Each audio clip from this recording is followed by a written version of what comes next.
কবুল করে, সেটা সকল বলে আল্লাহুম্মা আমিন। সম্মানিত উপস্থিতি, অনেক সময় ব্যয় হয়ে গেছে। আসলে আমি আমার সম্মানিত উস্তাদ হযরত মৌলানা ডক্টর লুৎফুর রহমান আজহারী হুজুর 9টার দিকে আসার কথা, অনেকটা প্রবলেমের কারণে আসতে পারে নাই। তো আমরা ফজলাল্লাহি তোহা স্যারকে বেশি কষ্ট দিয়েছি, অনেকক্ষণ আলোচনা করেছেন উনি, ওনাকে আমরা ধন্যবাদ জানাই এবং আবার যেন আমরা ওনাকে আবার পেতে পারি সবার দোয়া করি, কেমন আল্লাহুম্মা আমিন করি। তো সম্মানিত উপস্থিতি, আমি হুজুরকে বলবো মানে অতি অল্প সময়ের মধ্যে, যেহেতু আমাদের সময় 10টা পর্যন্ত, হুজুরের সময় ছিল 9টা থেকে 10টা। তো হুজুর يوم ترونها تذهل كل مرضعة عما أرضعت সেই দিন যে মা তার সন্তানকে দুধ পান করায়, ওই দুধ পানকারিনী মা তার সন্তানকে ভুলে যাবে। যে মা সন্তান গর্ভে ধারণ করেছে, وتضع كل ذات حمل حملها, যে মা সন্তান গর্ভে ধারণ করেছে, গর্ভের সন্তান খালাস হয়ে যাবে। ওতারান নাস সুকারা, মানুষগুলি মাতালগ্রস্ত হয়ে মাতালের মতো নেশাগ্রস্তর মতো দৌড়াতে থাকবে।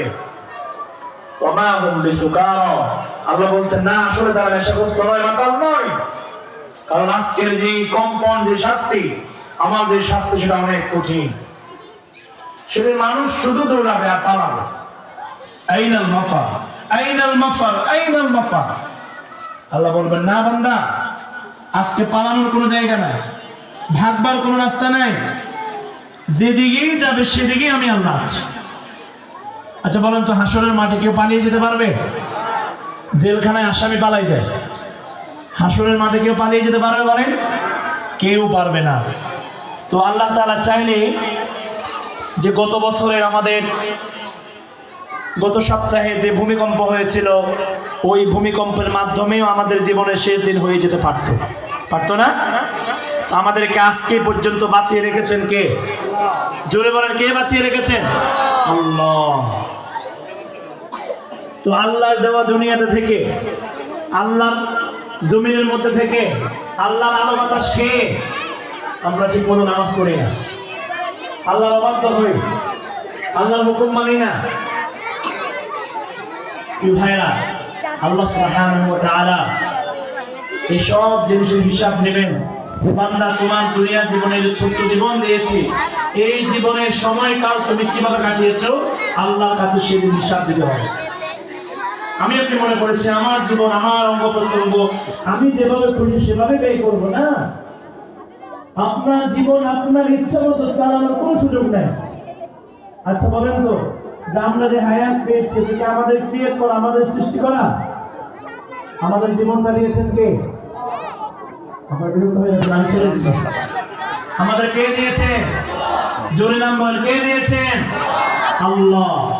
তো আল্লাহ দেওয়ার সময় আল্লাহ তাআলা দুনিয়াতে কিভাবে চলতে হবে, আপনি কিভাবে আপনার পরিবারের মধ্যে থাকবেন, কিভাবে চলবেন, প্রত্যেকটা জিনিসের কথা আল্লাহ কোরআনে কোট করে দিয়েছেন। সুতরাং দুনিয়াতে এই ছোট্ট জীবনে আপনি যা কিছু করবেন, এই যে এখানে দুটো ক্যামেরা আছে, আমি দেখতে পাচ্ছি রেকর্ড হচ্ছে। তো আল্লাহ তাআলা আমি আপনি যা কিছু করি সব কিছু রেকর্ড হচ্ছে এবং সেটি একটা আমলনামা তৈরি হচ্ছে। আপনার আমলনামা, প্রত্যেকের আমলনামা তৈরি হচ্ছে। আপনি যেখানে আজকে বসে আছেন, আপনার আমলনামা এই সময়টা কোড হচ্ছে যে আপনি যায়েদ বিন সাবিত রাদিয়াল্লাহু তাআলা আনহু মাদ্রাসায় বসে আজকে কোরআনের কথা শুনছেন।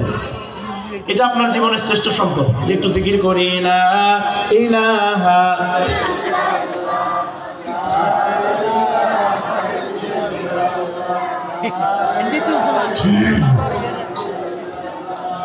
লা ইলাহা ইল্লাল্লাহ, জুরে লা আরে দানা পো, আরে দানা মুখ লাগবে তাহলে কোনো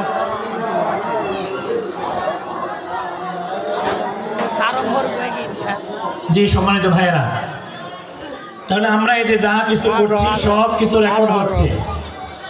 এখন আপনার জীবনে আপনি যেটা ভালো করেছেন সেটাও রেকর্ড হচ্ছে, যেটা আপনি বিভিন্ন জায়গায় করেছেন সেটাও কি রেকর্ড হচ্ছে। সেদিন এই সবগুলো আমলের পাল্লা দেওয়া হবে। তো আপনার আজকে যে আমলটা, এই আপনি এতক্ষণ বসে বসে কোরআন শুনলেন, এটা কিন্তু আমলের পাল্লাটাকে ভারী করবে। সুবহানাল্লাহ পড়ে। কারণ আমরা যেখানে বসে আছি কোরআনের কথাগুলো শুনতেছি, এগুলো কি ইবাদত হবে না? এগুলো আমলের পাল্লা ভারী হবে। তো আল্লাহ তাআলা চাইলে আজকের এই মাহফিলকে উসিলা করে, আশাকে উসিলা করে, বসাকে উসিলা করে, কোরআনের যে কথাগুলো আমরা শুনছি এই সবগুলিকে উসিলা করে আমাদের জীবনের সব গুনাহগুলি মাফ করে দেওয়ার সেই ক্ষমতা আল্লাহর আছে না নেই? জোরে বলেন, আছে না নেই? আল্লাহ আজকের এই মজলিস থেকে ওঠার আগে আগে আমাদের জীবনের জানা অজানা, ইচ্ছে অনিচ্ছে যতগুলো ভুল ত্রুটি হয়েছে আল্লাহ তাআলা তুমি সকল ভুলগুলি আমাদের উঠার আগে আগে তুমি মাফ করে দিয়ে বলো না আমিন। আরো জোরে বলো না আমিন। আল্লাহর কাছে যদি আপনি পরিপূর্ণভাবে তওবা করতে পারেন, আল্লাহর কাছে চাইতে পারেন যে আল্লাহ আমাদের ভুল হয়ে গেছে। আজকে আমাদের দুর্ভাগ্যজনক বিষয় হলো যে আমরা অনেকে ফজর নামাজ পড়ি না, জোহর পড়ি না, আসর পড়ি না, মাগরিব এশা কোনো নামাজই পড়ি না, শুধু শুক্রবার নামাজে যাই। আমাদের কোনো অনুশোচনা হয় না। আবার এমন অনেক আল্লাহ বান্দা আছে যারা তাকবীরুল্লাহ মিস করলেও তো দুঃখ হয়, আফসোস হয়, আরে আমি কেন আজকে তাকবীরুল্লাহ মিস করলাম, কেন আজকে দেরি করলাম, আফসোস হয়। হয় কি হয় না?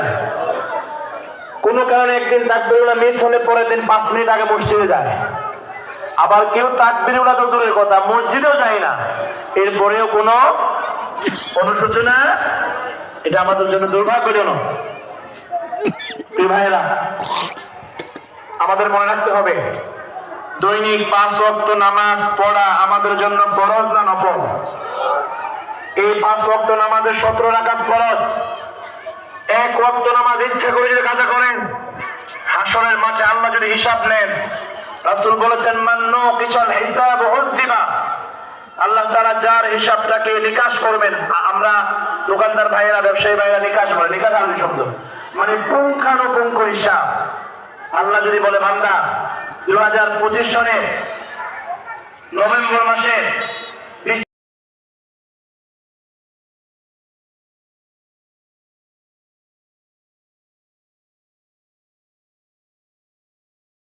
যার সংস্পর্শে আসলে পরে ইনসান মানুষ হয়ে যায়,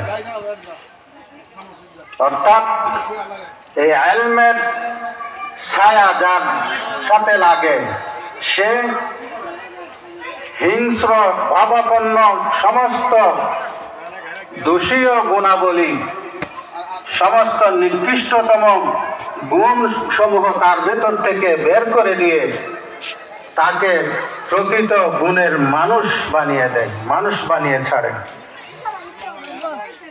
তাকে বলা হয় ইলম।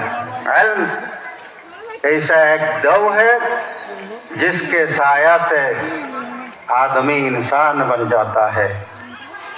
আমরা জন্মগতভাবে, সৃষ্টিগতভাবে সবাই মানুষ, ইনসান, কিন্তু প্রকৃত অর্থে গুণসম্পন্ন মানুষ হতে হলে ইলম অর্জন করার বিকল্প নাই। ইলম অর্জন করা ছাড়া প্রকৃত মানুষ হওয়া সম্ভব নয়। অতএব ইলম কত বড় গুরুত্বপূর্ণ একটি বিষয় আমরা অনুমান করতে পারি, অনুভব করতে পারি। হযরতে ইমাম আহমদ ইবনে হাম্বল রাহিমাহুল্লাহ তাআলা আলাইহি উনি বলেছেন الناس أحوج إلى العلم منهم من الطعام والشراب لأن الطعام والشراب يحتاج إليه مرتين أو ثلاث أما العلم فيحتاج إليه في وقت ইমাম আহমদ ইবনে হাম্বল সালাম দাও রাহমাতুল্লাহ আলাইহি সালাম দাও দ্বীনে ইলমের গুরুত্ব বোঝাতে গিয়ে তিনি বলছেন সালাম দাও না, الناس أحوج إليه সবাই সালাম দাও। টাটা। মানুষ ইলমের প্রতি এতটা মুহতাজ যতটা না মানুষ একজন মানুষ খাদ্যের প্রতি মুখাপেক্ষী খাদ্যের মোহতাজ لأن الطعام والشراب المحتاج إلى مرتين أو ثلاث কেননা একজন মানুষ 24 ঘন্টার ভেতরে খানা বলেন পিনা বলেন তার প্রতি 2 বার বা 3 বার মুখাপেক্ষী হয় 2-3 বার খাবার খেলে খাবার যথেষ্ট হয়ে যায় 24 ঘন্টার জন্য আর প্রয়োজন হয় না فأما العلم فيحتاج إليه في وقت কিন্তু علم